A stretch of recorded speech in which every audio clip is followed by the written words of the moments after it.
Hi. You'll notice for the first time that I'm not in my workshop today, and that's for a very good reason. It's January, and the past couple of weeks have been absolutely brutally cold here in the Washington, D.C. area.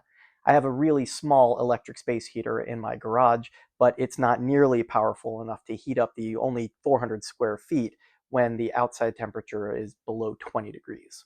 Because it's been so cold, I can't do any projects in there, especially while wearing a heavy coat and gloves.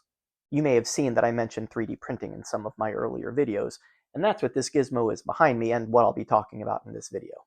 I realize some people may not be familiar with 3D printing. Basically, a computer program takes a 3D model and slices it from top to bottom. The program then determines exactly the track that the machine needs to put down a very thin layer of plastic.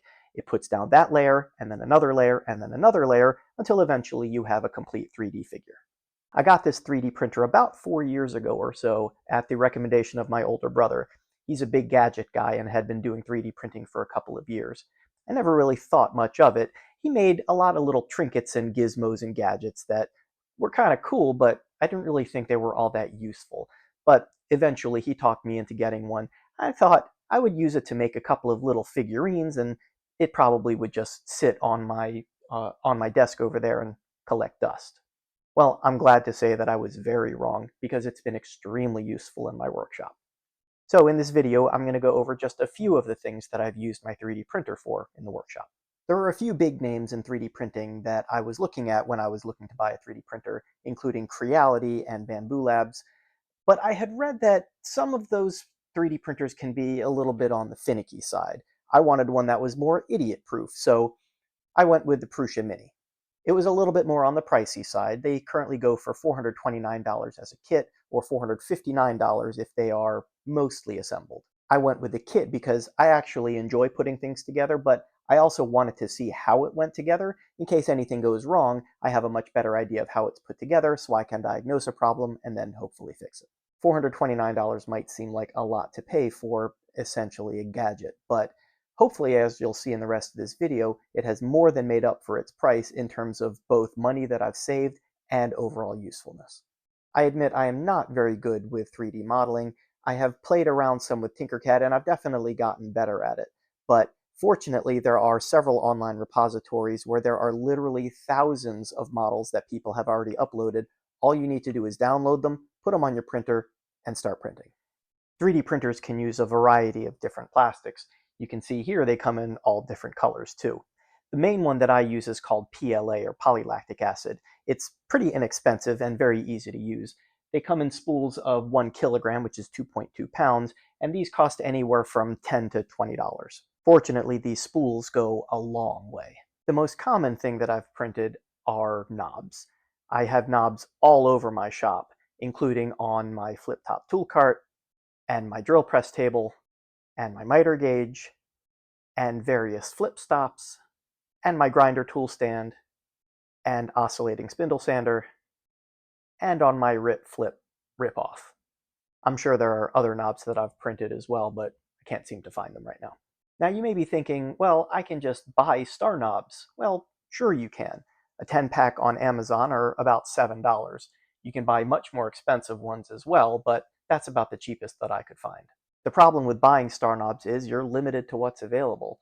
If you have M6 available to you, but you want to use quarter 20, you're out of luck. That's where the beauty of 3D printing comes in.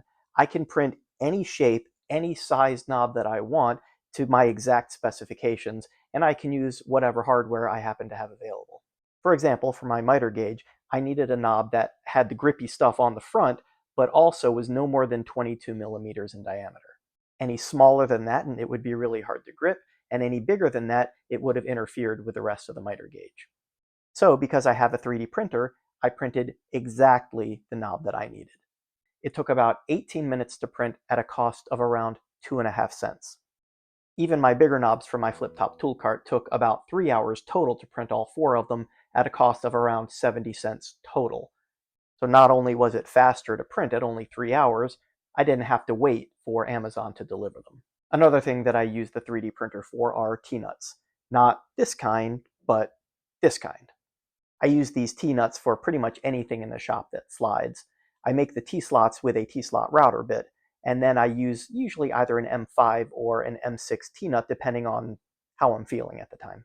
The best part about these 3D printed T-nuts is that it only takes about 5 or 6 minutes to print them, and they cost about a penny each. You may be wondering if you can 3D print threads, and yes, you can. And now you may be wondering, well, will they stand the test of time? I've been using some of these 3D printed T-nuts for over a year, and I have not had to replace any of them yet. Even if I do, they are really cheap and really fast to print. Next on my list are washers and spacers, and yes, I know washers and spacers are cheap, but sometimes I just don't happen to have a washer or a spacer that fits exactly where I need it to. For example, when I was building my flip-top tool cart, I needed a washer that was about 1 inch in diameter with a hole in the middle that would fit a 3/4 inch iron bar and was about 1/4 inch thick. Instead of going to the hardware store and hoping they had something that would suit my need, I spent about 4 minutes designing one and about 5 minutes printing one at a cost of about 1 cent. And just like the previous examples, I then had exactly what I needed. I admit I have kind of an unhealthy obsession with marking gauges. I've bought a few of them, but I've also 3D printed a couple of them. I tend to use both of them, not at the same time obviously, but depending again on how I'm feeling at the time. They're both extremely accurate and extremely useful. They're also small, and so they're easy to store around the shop. There are lots of other various things that I've printed, including jigs, believe it or not, bearings, and replacement parts for stuff around the house. I've even 3D printed parts for my 3D printer, including that part. I even designed and printed a carrying case for my AliExpress microphone that didn't come with a carrying case. Case even has hinges. But the 3D print that I'm most proud of is my Twist Connect dust collection system. I initially made this out of wood, and then you know what? Let me just go to the garage and brave the cold, and I'll show you what I'm talking about. So here is the system. It consists of two parts. This part actually screws into the dust collection hose, and it has this ring, which fits into this ring on the other side. These two pieces snap together, and then you twist to lock them. I have similar ports for my router table, my drum sander, my bandsaw, and my jointer, which is currently sitting on my jointer because I haven't installed it quite yet, and my vacuum. Now, after I designed and printed these and had already installed them, I was looking for a name online, and I found that another YouTuber by the name of Izzy Swan, who is awesome by the way, had already designed something very similar to this. So I won't take credit for the design. Definitely go check out Izzy's video. I'll link that down in the description below. There are plenty of other things around the house that I've also used the 3D printer for, but I think I'll probably leave that for another video.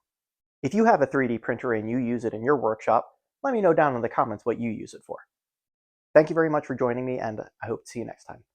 I'm going to go back inside where it's warm.